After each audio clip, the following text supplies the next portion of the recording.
Hola, buenas tardes, ¿me escuchan?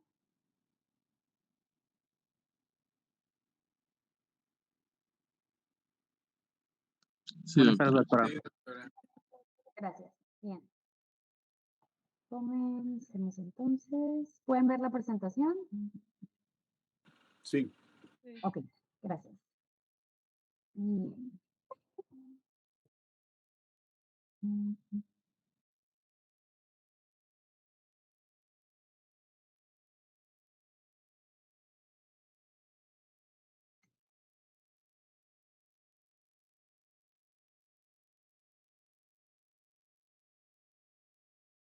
Bien, hablábamos en la sesión anterior de los tipos de responsabilidad profesional. Hablábamos de las situaciones dolosas, de las culposas, ¿es correcto? Sí, doctora. Ok, gracias, Ryan. ¿Alguien me puede decir cuáles eran los actos culposos? Los que se hacían con intención. ¿Los que se hacían qué, perdón, Brian? Con la intención de dañar. Esos son los dolosos. Los dolosos son los que se hacen de forma premeditada y efectivamente con la intención de provocar precisamente el daño. Y las culposas son las que se hacen sin intención. Técnicamente derivan de un accidente. Y hablábamos de que, bueno, se pueden o podemos ir a enfrentar este tipo de responsabilidades vía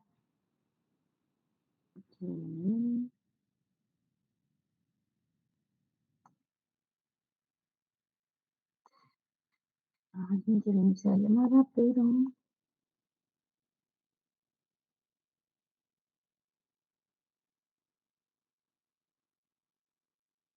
no, mira, bueno. Penal, por la vía penal, y otras que pueden ser, bueno, que los tipos de responsabilidades, independientemente de que sean culposas o sean dolosas, nos pueden llevar a penas o sanciones de tipo penal, administrativas o enfrentarnos ante un comité ético. Hablábamos también de lo que es la usurpación de funciones. Y llegamos al punto de hablar de los documentos legales del cirujano dentista. Antes de comenzar con esto, no es que un documento, porque vamos a ver muchos que son de uso precisamente rutinario, cotidiano. Perdón, es que me sale que alguien quiere unirse a la llamada, pero no me da pauta para autorizar la unión a la sesión. Oh, ya.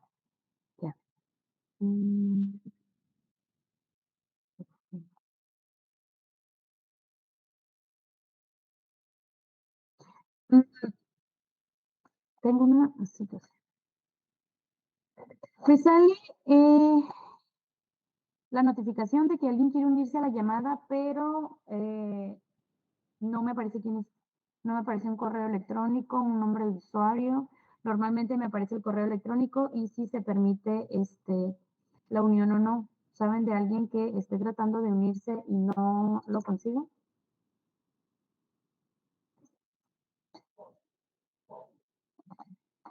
¿No?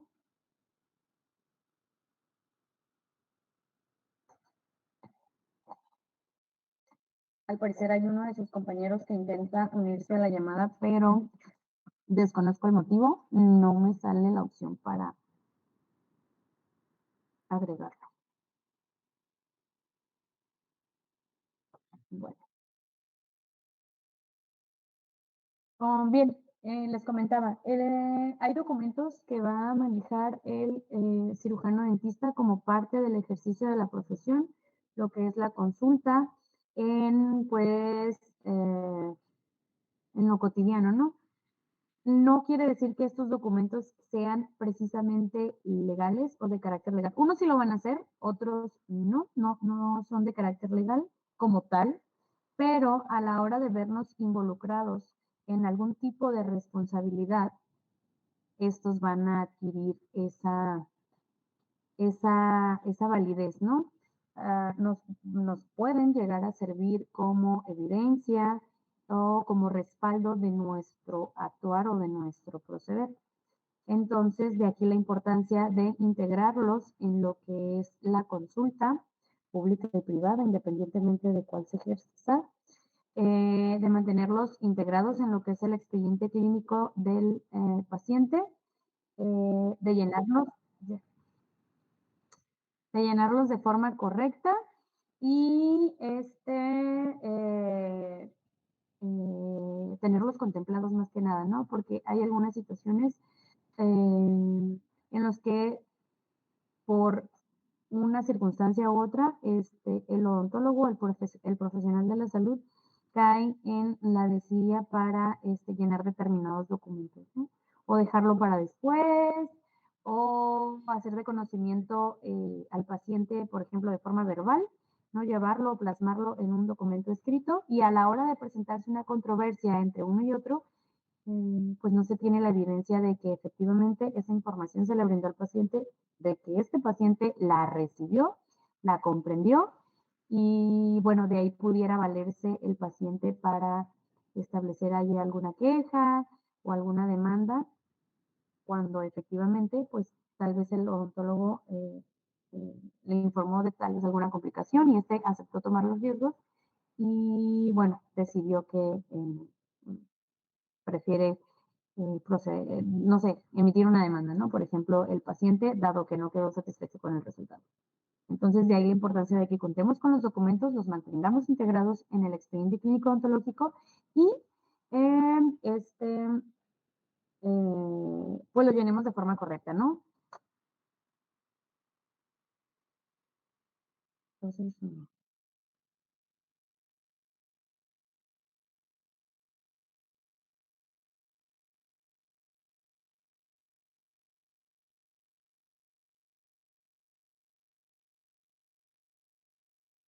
chicos, me sale apareciendo el compañero que intenta unirse a la llamada. ¿No tienen idea de quién sea o cuál sea su correo?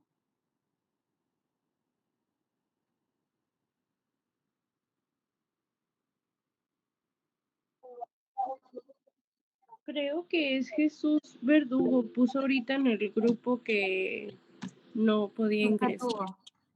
Ok. ¿Tienen el correo electrónico de casualidad alguien? Creo, aquí mando una foto y dice jesús.verdugo54@uabc.edu.mx. Jesús.verdugo. Ajá, 54. Aquí está. Gracias. De nada. Muchas gracias, Carolina.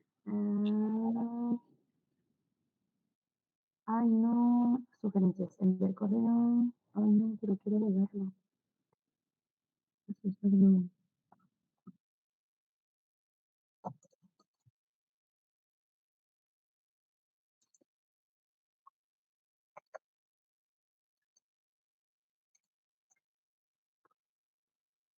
Ujú. Alguna coincidencia que me está haciendo.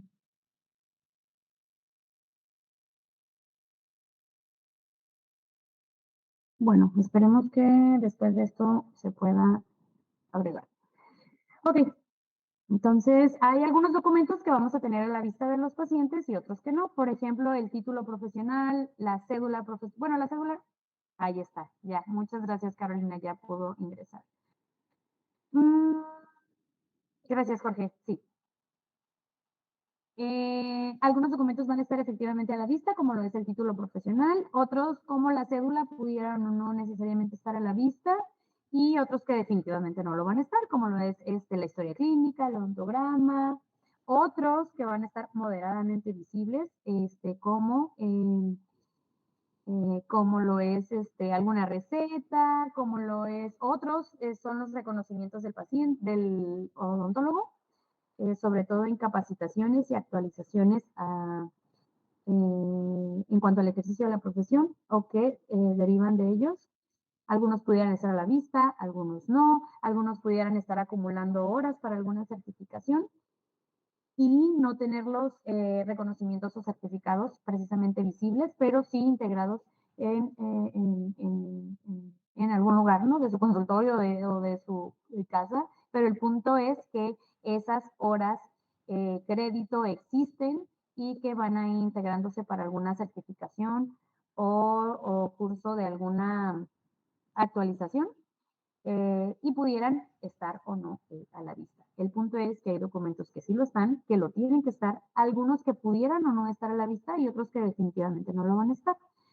Pero a final de cuentas, pues importan, tienen validez y como les he venido mencionando, en alguna situación de controversia, en estas situaciones médico-paciente nos pudieran ser de mucha utilidad o incluso ser definitivamente necesarios, ¿no? Y si no están, estaríamos cayendo en una responsabilidad.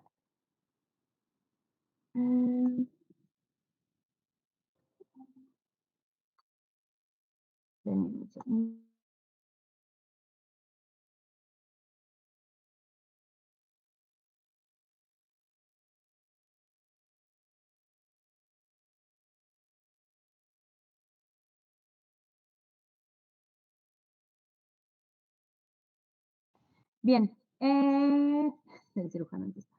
Entre los documentos tenemos lo que es el título, la cédula, diplomas, certificados, reconocimientos, otro es el presupuesto, la receta, recibos de honorarios, responsivas o carta de consentimiento informado, informe, el consentimiento, licencias o permisos, expediente clínico, estudios clínicos, título, título se ha repetido, perdón.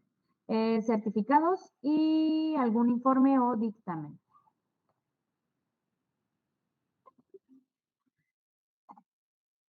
Bien, el título es un fundamento jurídico de un derecho, es un nombre que expresa una profesión, el título profesional, es un requisito necesario para ejercer una profesión, es un testimonio otorgado por una universidad por medio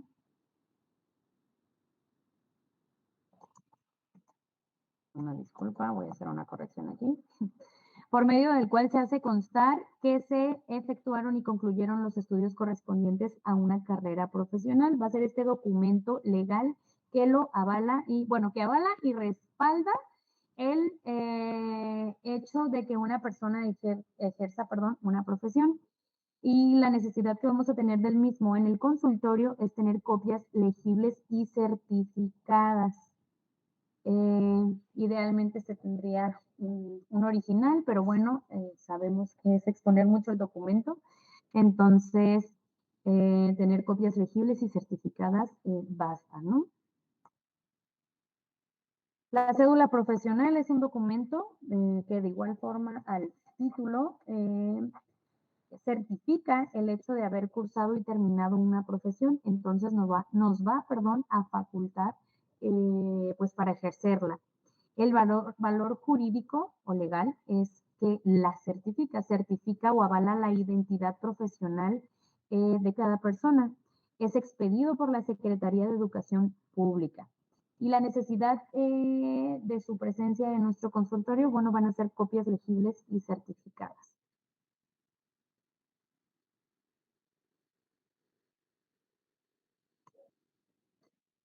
Tenemos diplomas o certificados que van a ser constancias de estar llevando un curso. El valor jurídico, el valor que van a tener estos ante una institución o ante alguna instancia donde nos estemos enfrentando a una responsabilidad profesional, va a ser que acreditan un curso, acreditan efectivamente estar llevando a cabo un curso, tiene una acreditación académica. Estos van a llevar como parte de su contenido la institución o sociedad, porque estamos hablando de que un curso no necesariamente lo va a llevar, o no necesariamente lo va a proporcionar, o no lo tuviéramos que estar tomando a fuerza de una institución académica como tal, ¿no? Por ejemplo, una universidad. o un centro de estudios de actualización o demás. Pudiera ser, por ejemplo, una capacitación que se está llevando o que está ofertando, por ejemplo, una asociación civil, como lo es un colegio de cirujanos dentistas, por ejemplo. Entonces, este documento va a llevar el nombre de la institución, sociedad o grupo que lo está ofertando. Claro, debe de tener reconocimiento oficial. Va a llevar las horas que tomó el curso y si fue teórico o práctico. Tiene que estar registrado en los libros de la autoridad que lo va a expedir. A su vez pudiera llevar impresa la foja, por ejemplo, en la que se encuentra incluido el registro de la persona que tomó el curso, ¿no? En los registros de la sociedad o unidad académica. Y sí, número correspondiente dentro del registro de la asociación o unidad que lo despacha. Es lo que les venía comentando, el número de foja en sus libros de registros, donde está incluido el nombre de la persona que toma el curso y la constancia que le fue entregada. Y estamos hablando de que el hecho de tener ciertos diplomas o certificados de actualización, sobre todo, no van a certificar como tal una especialidad. A final de cuentas, una especialidad también es respaldada o avalada por una cédula profesional como especialista. Y la necesidad administrativa de estos documentos en nuestro consultorio como tal, pues idealmente es tenerlos a la vista del paciente para hacer constar la actualización constante, para buscar de alguna forma ganar la confianza del paciente, demostrar que se llevan cursos de actualización. Es un elemento pues de valor curricular y pudiera ser, como les mencionaba, un requisito para alguna certificación constante. Estos documentos, diplomas, certificados de cursos de actualización, no es como el título profesional, ¿no? Que tiene que estar a la vista. Para cuestiones de ejercer, permisos y demás, el título tiene que estar a la vista. Diplomas o certificados o reconocimientos de cursos de actualización o capacitación constante no es de carácter obligatorio tenerlos a la vista, pero por esta situación de tratar de alguna forma ganar confianza o mantener la confianza del paciente, bueno, pudieran tenerse a la vista. A final de cuentas, el valor o las horas que representen en cuanto horas crédito o cursos de actualización que se estén tomando, bueno, van a formar parte de nuestra capacitación. Ahora sí que parte del currículum, por llamarlo de alguna forma, el conocimiento va a estar, la capacitación se va a tener.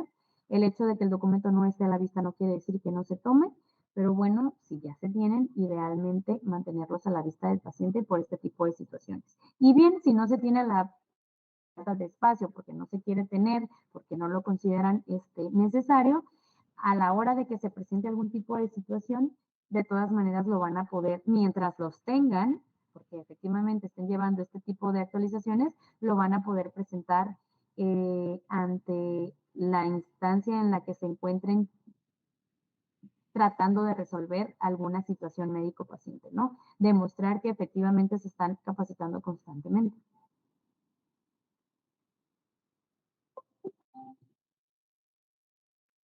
Una tarjeta de identificación no es otra cosa que una tarjeta de presentación. Esta, como tal, no va a tener, una tarjeta de presentación no va a tener un valor legal, para nada. Una tarjeta de presentación sirve para identificarnos como profesionistas en algo, en nuestro caso odontólogos, para identificarnos como odontólogos, tener una vía o establecer una vía de comunicación con el paciente, por ejemplo, telefónica, o mensajería por medio de una red social, por medio de un número de celular o un número telefónico, un lugar donde nos puedan ubicar, como lo es la dirección del consultorio, y darnos a conocer, ¿no? De esta forma, por medio de estas tarjetas. que suelen pasar de mano en mano o entregarlas directamente a los pacientes, que tengan un medio de contacto, ¿no? Como tal, no es un documento legal, les recuerdo, pero por ejemplo, si estuviera alguna persona que no es cirujano dentista promocionándose por este medio como cirujano dentista, bueno, sería una prueba y sobre todo si él se le entrega de mano a alguna víctima que cayera como paciente, bueno, estaría siendo o pudiera ser utilizado como prueba en lo que es usurpación de funciones. Es un tipo de responsabilidad, no tanto profesional, porque a final de cuentas la persona que está usurpando funciones pues, no es un profesional de la salud, pero estaría cometiendo un delito y el tener una tarjeta de presentación como un profesionista de algo de lo que no se tiene este respaldo legal como lo es el título de la cédula, bueno, estaríamos cayendo, pudiera ser utilizado como prueba del delito, ¿no? Y al odontólogo pues le sirve más que nada para pues la promoción de su imagen, ¿no? De su consultorio como un concentrado de identificación como prestador del servicio de salud odontológica ante el usuario, ¿no? O posible paciente. Este va a contener, como les mencionaba, un rótulo, un nombre, actividad y dirección de la persona, va a ser impreso, pudiera también circularse, de manera digital. El valor jurídico, bueno, no estaría acreditando como tal la personalidad profesional de una persona, porque evidentemente un documento que cualquiera puede elaborar, imprimir, no lo hace, eso lo hace una institución académica y en conjunto con la Secretaría de Salud, de Educación Pública, perdón. Pero, volviendo al tema, pudiera ser utilizado como prueba para una usurpación de funciones, dado que estaría de alguna forma promocionándose como tal cuando no lo es. Y pudiera ser utilizado como evidencia, ¿no? Puede emplearse en procedimientos de investigación de usurpación de profesiones o incluso de especialidades. Hablábamos de lo que es la invasión de procedimientos de especialidad, que no necesariamente el hecho de realizarlos nos pudiera representar una responsabilidad, pero caer en una complicación derivado del ejercicio de procedimientos o tratamientos correspondientes a determinada especialidad, sí nos pudiera representar un tipo de responsabilidad profesional que pudiera incluso caer en lo penal.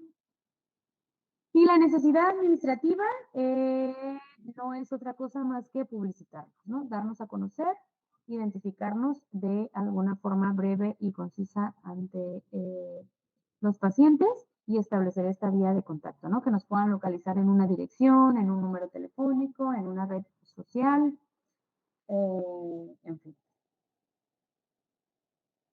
Tener contacto con ellos, ¿no? Que nos puedan ubicar para alguna cita, consulta de alguna duda.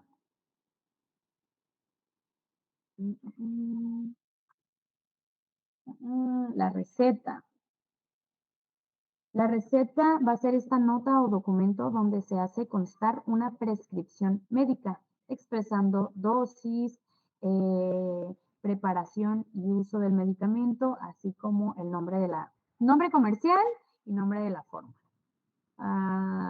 El valor jurídico, este documento puede ser empleado como evidencia en un proceso penal, civil o ético. Ahora les comento cómo. La necesidad administrativa, bueno,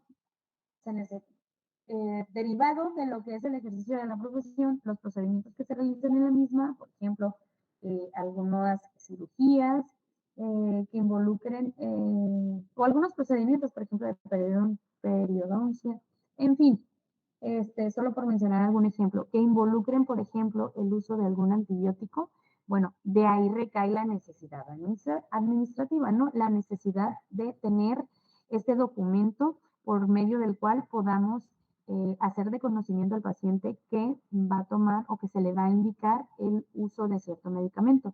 No es, por ejemplo, ahora que está regulado lo de los antibióticos, que podamos decirle a un paciente, tómese tal antibiótico en tal presentación con tal dosis. Ya.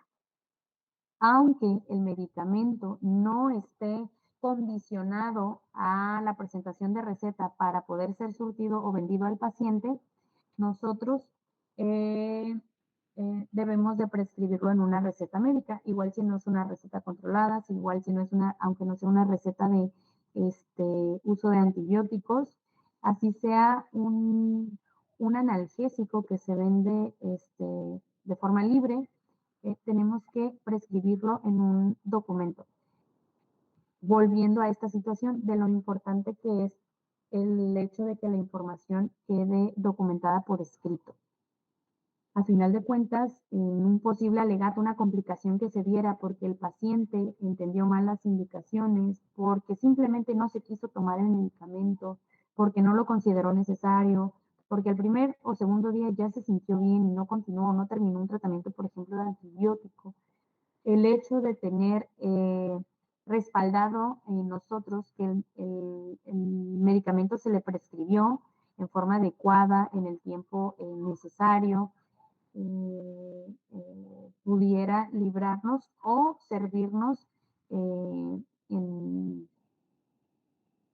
en cuanto a que pudiera surgir alguna controversia, ¿no?, con el paciente, porque algo se complicó, porque probablemente pudiera ser, no digo que todos los casos sean así, que fue, no sé, alguna negligencia del paciente en cuanto a no seguir indicaciones, en cuanto a no tomar el medicamento, y que pudiera decir o alegar en su defensa que no se le informó, que no se le recetó medicamento. Tenerlo por escrito siempre va a ser útil.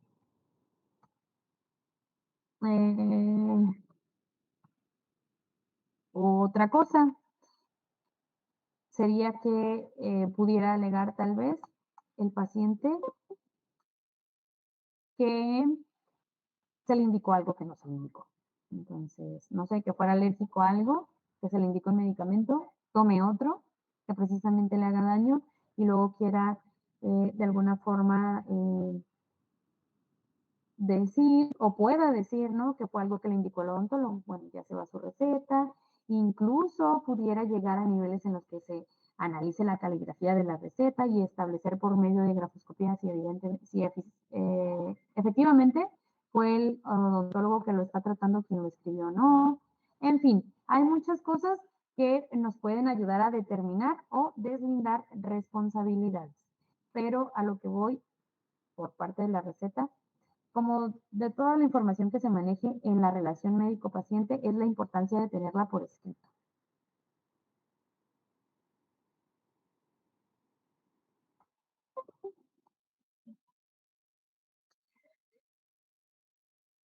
En cuanto a lo que es la consulta, vamos a manejar, a final de cuentas, pagos, bueno, que va a efectuar el paciente a su odontólogo, como, pues por esta cuestión de honorarios, ¿no? Entonces, en la mayoría de los casos se va a manejar recibos, si no es que inclusive facturas. Estos van a ser escritos donde se establece haber recibido una suma de dinero. U otra cosa maneja la bibliografía, ¿no? Pero pues no va a ser otra cosa, no es como que se suelen hacer trueques por por la consulta, ¿no? O el tratamiento. No, va a ser, va a establecer este pago o este recibo de dinero acá por concepto de honorarios. El valor jurídico recae cuando por escrito se establece haber recibido una suma de dinero por el pago de honorarios y va a ser una cuestión en cuanto a su valor jurídico más de tipo fiscal, porque a final de cuentas, como parte de la consulta, como parte del ejercicio de la profesión, el odontólogo va a adquirir otras responsabilidades como lo son las fiscales y tener o llevar este tipo de información como lo son los recibos, bueno, va a formar parte de lo que es su contabilidad y formar parte de llevar en orden toda esta situación fiscal y evitar caer en este tipo también de responsabilidades, ¿no?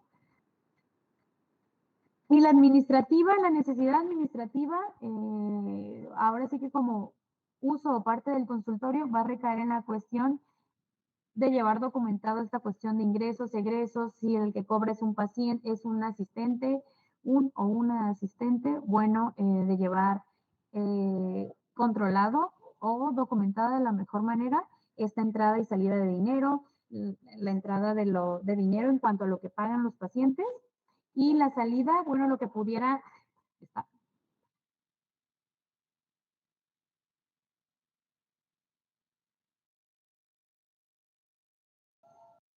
está pasando el del pan. No, y de salida de dinero, perdón, en cuanto a algunos pagos que pudiera realizar él o la asistente, ¿no? Y ya llevar este control, ¿no? De ingresos y de egresos de dinero por medio de recibos. Esa es la necesidad administrativa. La importancia o de qué nos va a servir el recibo en el consultorio. Lo jurídico va a ser más en la cuestión fiscal y pudiera adquirir también o pudiera formar parte de alguna evidencia tanto para el médico como para el paciente. Por ejemplo, para el paciente, una forma de demostrar esta relación paciente-odontólogo o el hecho de haber pagado efectivamente por algún tratamiento, pues va a ser esto, ¿no? Precisamente el recibo. Normalmente no se pone solo una cantidad, sino el concepto. Entonces, ya también si se vieran ahí en una situación de que el paciente alegara que él pagó determinado tratamiento y se le realizó otro, o bien que ahí le hicieron, por ejemplo, una endodoncia que a final de cuentas fracasó, o ya además cosas que quisiera comprobar, bueno, el recibo para el paciente sería una forma de establecer y comprobar esta relación odontólogo-paciente. Pero su valor va a ser más que nada fiscal. Y en una cuestión administrativa para el consultorio. El presupuesto es otra cosa que se maneja constantemente en el consultorio, ¿no? Es esta información en cuanto a lo monetario o al costo del tratamiento que se le va a brindar al paciente. Pudiéramos estar cayendo en algún tipo de responsabilidad cuando se otorgara, por ejemplo, un presupuesto y de forma arbitraria, de forma inmediata, sin previo aviso o información al paciente, se alterara. Es comprensible que pasado el tiempo, la inflación, también los cambios que pudieran darse en la boca del paciente que involucraran la modificación del tratamiento, involucran una modificación de presupuesto, ¿no? Un presupuesto que se brindó, no sé, en determinada fecha, no va a ser el mismo 3, 4, 2 años, ni siquiera el año entrante, ¿no? Entonces, eso se entiende, pero darle un presupuesto a un paciente y de forma inmediata realizar el tratamiento y apenas se le dio 7 días antes, se le está realizando el tratamiento tal cual se le informó y el paciente lo aceptó y cobrarle una suma por mucho más elevada a lo que se presupuestó, bueno, si bien a lo mejor el paciente se presta para pagarlo, y no presentara ninguna queja ni ninguna otra situación de inconformidad por parte del paciente, bueno, también estaríamos cayendo en una cuestión de ética, ¿no? En cuanto al ejercicio de la profesión, porque se está estableciendo algo, ¿no? Y a final de cuentas nosotros estamos determinando, nadie nos está diciendo tal cual cuánto cobrar, como para tener ese tipo de actitudes, ¿no? Con el paciente. Entonces, considerar este tipo de situaciones. El presupuesto va a ser un cálculo anticipado de un servicio o de un tratamiento, involucra lo que es el servicio. En cuanto a valor jurídico, este documento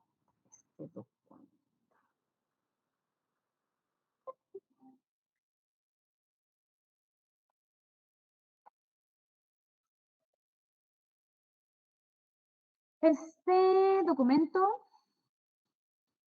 cotiza, es decir, da valor al tratamiento dental programado, adquiere un valor jurídico en litigios profesionales. En la necesidad administrativa, bueno, va a ser personal para cada paciente, no es como que un presupuesto se maneje igual para cada paciente que llega a consulta, no es como que cada paciente que cruza por la puerta del consultorio vaya a necesitar exactamente el mismo tratamiento que el anterior. Un presupuesto se va a adecuar a las necesidades o requerimientos de cada paciente.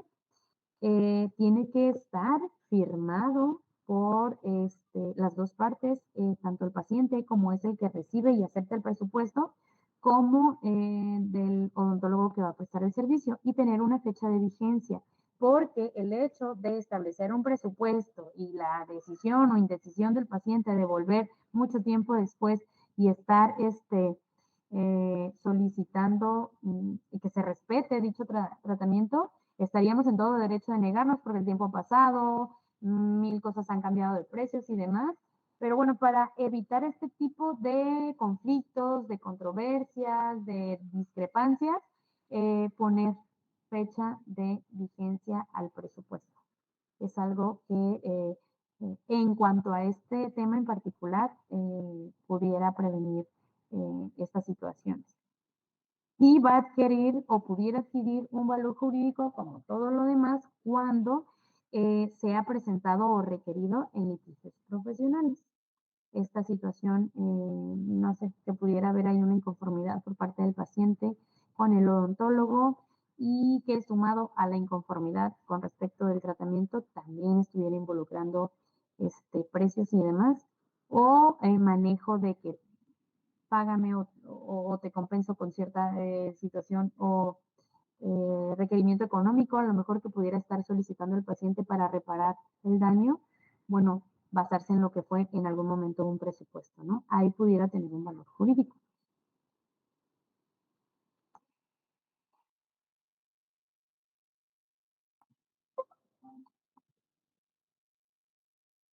Informe es una noticia o información que se da sobre una persona o cosa, tiene un valor jurídico cuando se requiera en litigios profesionales. La necesidad administrativa, bueno, cuando este sea requerido, un informe acerca del estado de un paciente no se da por el hecho de hacerlo, es previa solicitud, por ejemplo, en una interconsulta. Ahí tendría un informe sobre la situación o la condición de un paciente. Tendría ahora sí que razón de ser cuando se estuviera, por ejemplo, solicitando para una interconsulta. No realizamos un informe como tal de la situación de un paciente nada más por realizarlo o integrarlo a un expediente clínico ontológico. A final de cuentas, las cosas que se pudieran incluir en un informe, en el cual no es otra cosa más que describir el estado de una persona o de un paciente, lo vamos a tener en lo que es, por ejemplo, en lo que atañe a nosotros, que es la situación de la cavidad oral en particular, ¿no? Porque vemos otras cosas a la hora de atender a un paciente, otras cosas de salud. El odontograma, por ejemplo, situación de cada pieza u órgano dentario, la vamos a describir en un odontograma. Situaciones generales de salud, una toma de o medición de glucosa o de presión arterial, valoración, no sé, peso, estatura, cosas por el estilo, lo vamos a integrar en una historia clínica odontológica, antecedentes, heredofamiliares, situación de salud general del paciente, todo eso lo vamos a involucrar en una historia clínica. Y esa información va a quedar plasmada en ella, lo cual también, vamos a pasar más adelante de eso, es muy importante estarla actualizando. No nos podemos quedar con o trabajar para siempre con el paciente con una medición de glucosa que se tomó en una primera cita, ¿no? Y no volverlo a hacer, no. O quedarnos con que, yo soy hipertenso y tomo medicamento y tomo tal cosa. Y no hacer las mediciones correspondientes. O hacerlo una vez y como iba bien, ya nunca hacerlo. No, este tipo de información se tiene que actualizar constantemente, ¿no? Y estar agregando el expediente clínico odontológico, en este caso, en la historia clínica. Bien, a lo que voy es que un informe va a contener toda esta descripción general del paciente en cuanto a salud general, en cuanto, por ejemplo, nosotros como odontólogos, el estado de la cavidad oral, pero no se realiza por realizarse, como pudiera ser, por ejemplo, la historia clínica, ¿no? Que se realiza sí o sí, es algo que tenemos que realizar para proceder con la consulta, o como parte de la consulta, ¿no? Un informe no, pero pudiera realizarse, por ejemplo, cuando se solicite una interconsulta o, por ejemplo, por alguna autoridad, ¿no? Que llegue,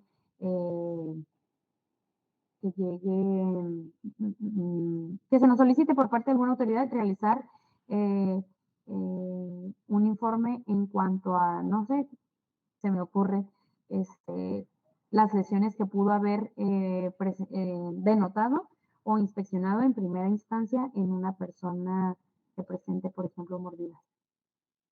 Algo por el estilo, como por ejemplo, ¿no?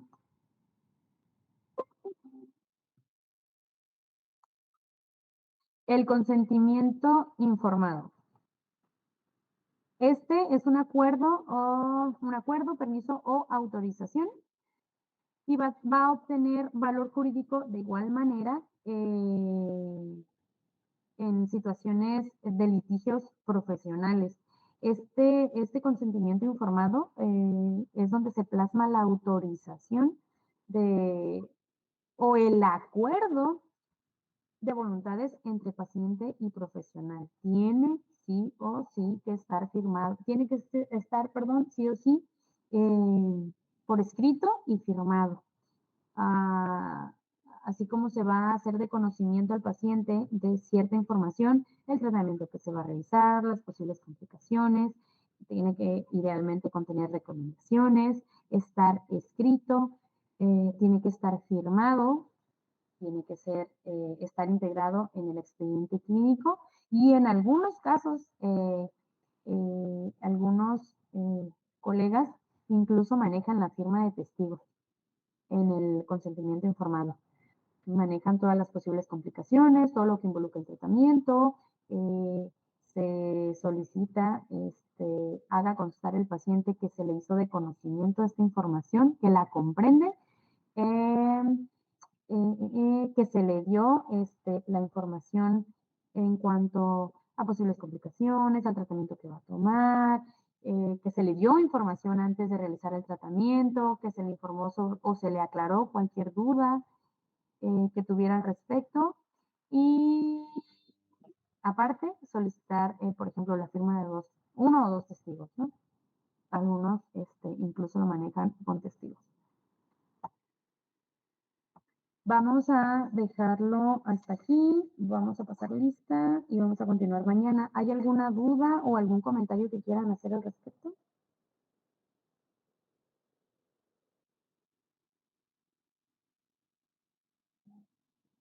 No, doctora. Gracias, Brian. ¿Alguien que quiera comentar algo más?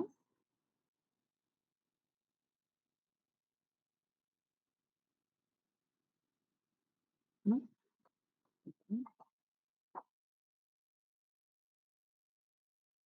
Benjamín Acuña. Presente. Zaira Aguilera. Presente. Samantha Aguilera. Presente. Juan Eduardo Aguirre. Leslie Alejandré. Presente.